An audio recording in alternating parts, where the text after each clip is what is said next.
Imagine you are standing on the roof of a building in Tel Aviv. It is 11:47 p.m. The city below you is dark, not because of a power outage, because darkness has become survival, because 3 weeks into this conflict, every person in this city has learned the same brutal lesson: lights make you a target.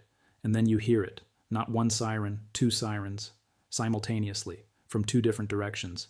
And your phone screen lights up with an emergency alert that says something you have never seen before in the history of this country's air defense system. 2 words, multiple cities. That alert, those 2 words on a phone screen in the dark, is where this video begins. Because what happened in the next 11 minutes above the skies of Tel Aviv and Jerusalem simultaneously was not just a military escalation. It was a strategic statement, one that mainstream media spent the next 6 hours getting almost completely wrong. And once I show you what actually happened, not the interception footage, not the government press conferences, not the carefully worded statements from officials standing in front of flags, you will understand why those 2 words on that alert screen represent a turning point that changes every calculation in this conflict. Because Iran did not just strike 2 cities at once.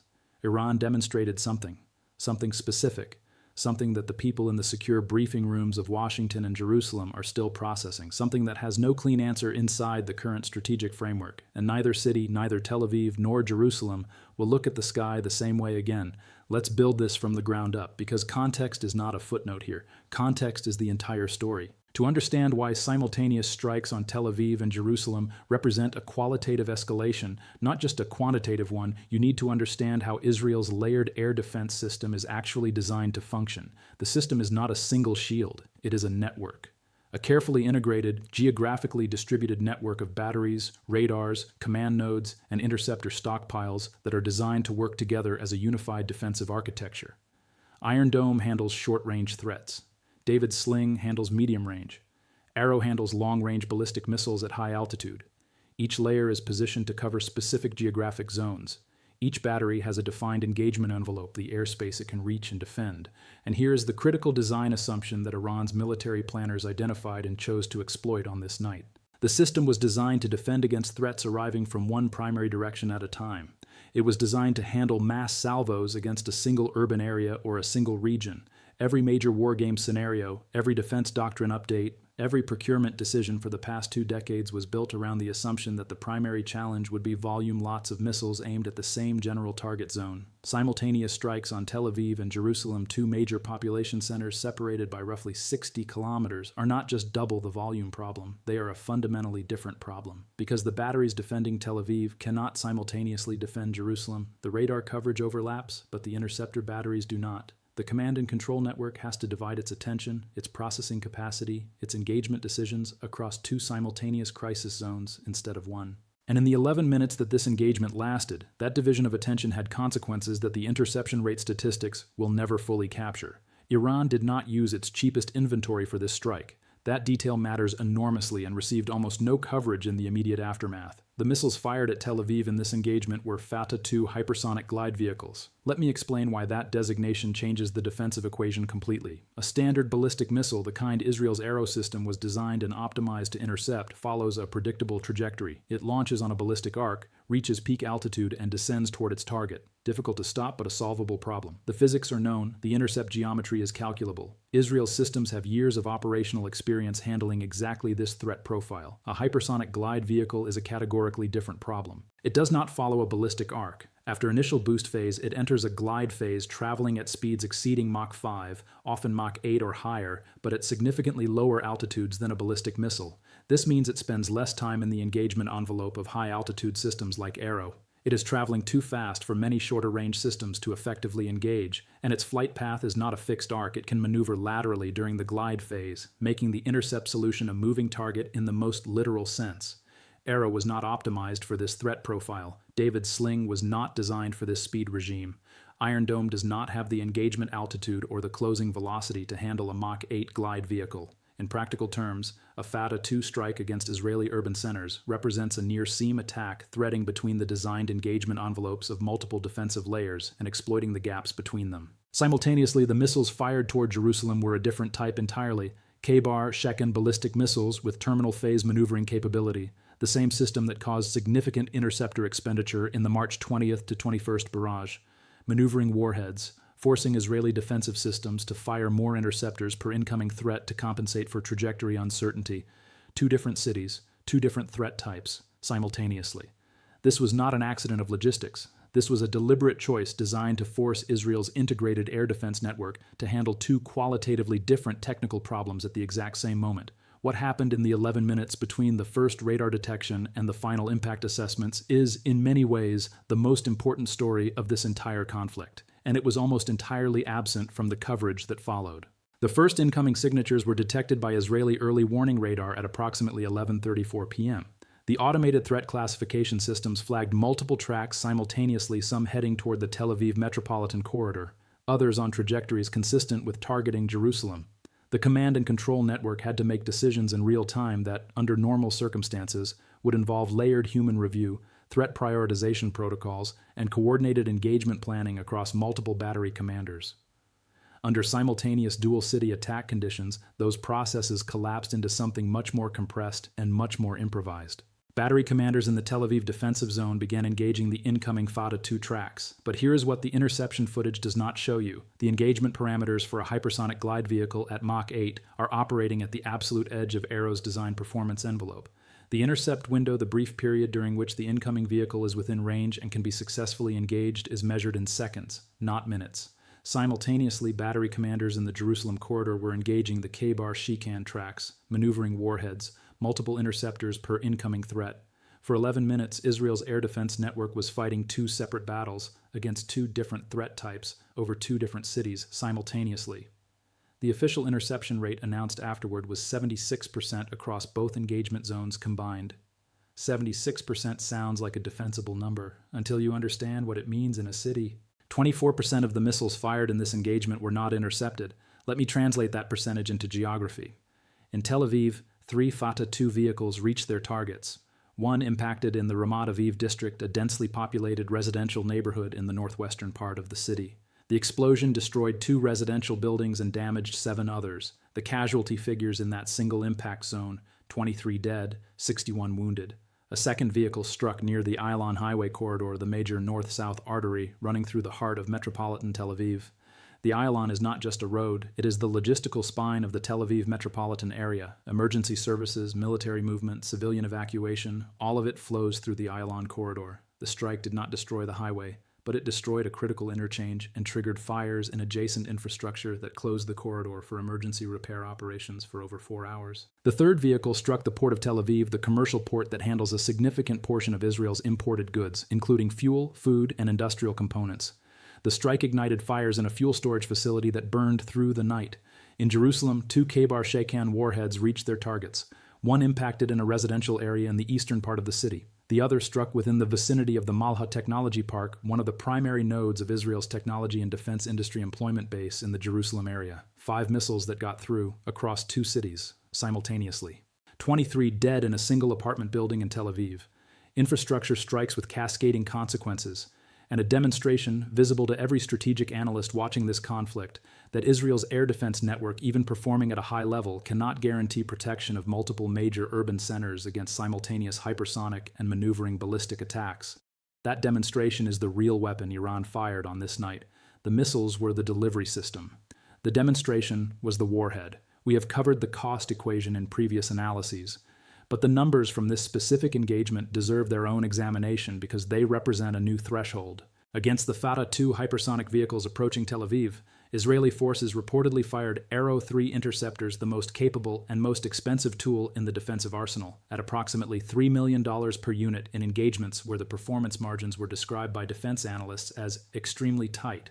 The hypersonic engagement envelopes are so compressed that multiple interceptors per incoming vehicle were required not because of doctrine preference, but because there was simply no margin to attempt a single-shot intercept against a Mach 8 vehicle and accept the risk of failure. Estimates suggest 4 to 5 Arrow 3 interceptors were expended per Fata-2 track engaged.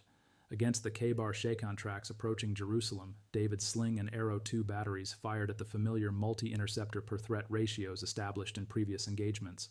Estimates again suggest 4 to 6 interceptors per incoming track. Total interceptors expended across both engagement zones in 11 minutes, estimated at 180 to 220 units across all system types.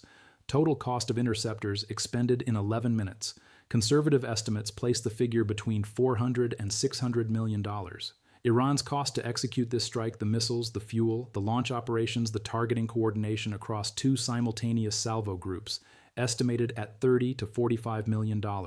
In 11 minutes, Israel spent between 10 and 20 times more defending than Iran spent attacking. And the Arrow 3 stockpile, the specific system, with any realistic capability against hypersonic glide vehicles, absorbed losses in this single engagement that will take months of current production rates to replace. There is no fast path to reconstituting that inventory. The production line does not have a surge capacity. The Allied stockpiles that might supplement Israeli reserves are not full, and the next strike is not scheduled to wait for the production line to catch up. The targeting of Jerusalem in this engagement was not militarily equivalent to the targeting of Tel Aviv, even though the two cities are neighbors in geographic terms. Jerusalem carries a weight in the global political and religious landscape that no other city on earth shares in quite the same way. It is simultaneously the claimed capital of Israel, a city of profound significance to the world's 1.8 billion Muslims, and a holy site for the world's 2.4 billion Christians. When Iran fires missiles at Tel Aviv, the international response, however intense, operates within a framework that has been established over decades of Israeli-Arab conflict. Tel Aviv is a modern commercial and military center. Strikes against it, while causing civilian casualties and international condemnation, do not trigger the same depth of religious and civilizational resonance that Jerusalem carries. Firing missiles at Jerusalem, regardless of what they hit, regardless of the specific targets, generates a different category of international reaction. It activates concerns and pressures that extend far beyond the immediate military and political stakeholders in this conflict. The targeting of Jerusalem was not primarily a military decision. It was a political and psychological one, and it was calibrated to achieve several simultaneous objectives that have nothing to do with the specific damage caused by the missiles that reached their targets. It tells the Islamic world, "We struck Jerusalem." Whatever the context, whatever the justification, that statement carries weight in the Muslim-majority world that Iran's leadership is acutely aware of and deliberately cultivating. It tells the Western world the conflict has reached the city that three major world religions consider holy. The pressure to find an off-ramp, any off-ramp, intensifies dramatically when Jerusalem is under fire, and it tells Israel, nowhere is categorically safe. Not Tel Aviv, not Jerusalem, not the cities, not the symbols, not the geography that defines national identity at the deepest level. That message is not delivered by the warhead. It is delivered by the targeting decision itself. The dual city strike has placed Washington in a position that American foreign policy has been trying to avoid since this conflict began. And the specific nature of the bind deserves to be stated plainly, because the mainstream coverage has not done so. The United States has two simultaneous and increasingly incompatible commitments in this theater. The first commitment is to Israel's security and to the maintenance of Israel's qualitative military edge. That commitment is decades old, embedded in law, backed by treaty relationships and intelligence sharing arrangements, and supported by significant portions of the American domestic political landscape. The second commitment, less formally stated but no less real in its practical implications, is to avoiding a regional war that draws American forces into direct combat against Iran, because a direct American military confrontation with Iran carries escalation risks that extend to every American installation, every American ally, and every American asset across the Middle East region. For 3 weeks, American policy has tried to thread that needle, providing military support to Israel, maintaining pressure on Iran through sanctions and diplomatic channels, while stopping short of direct military involvement in the strikes and counterstrikes. The dual-city strike, and specifically the use of Fatah-2 hypersonic vehicles against Tel Aviv, has made that needle nearly impossible to thread, because here is the problem that the Pentagon is now confronting in closed sessions. Israel does not currently have a reliable defensive answer to hypersonic glide vehicles at scale. Arrow 3 is capable against this threat class at the margins of its design performance envelope, but it was not optimized for it. The intercept rates in this engagement reflected that limitation, and the stockpile of Arrow 3 interceptors capable of engaging the threat is now significantly smaller than it was 48 hours ago. If Iran continues to integrate Fatah-2 strikes into its operational tempo, and there is no intelligence indication that it will not, Israel's ability to defend its major urban centers against this specific threat class will degrade over time in ways that cannot be compensated for by current defensive inventory.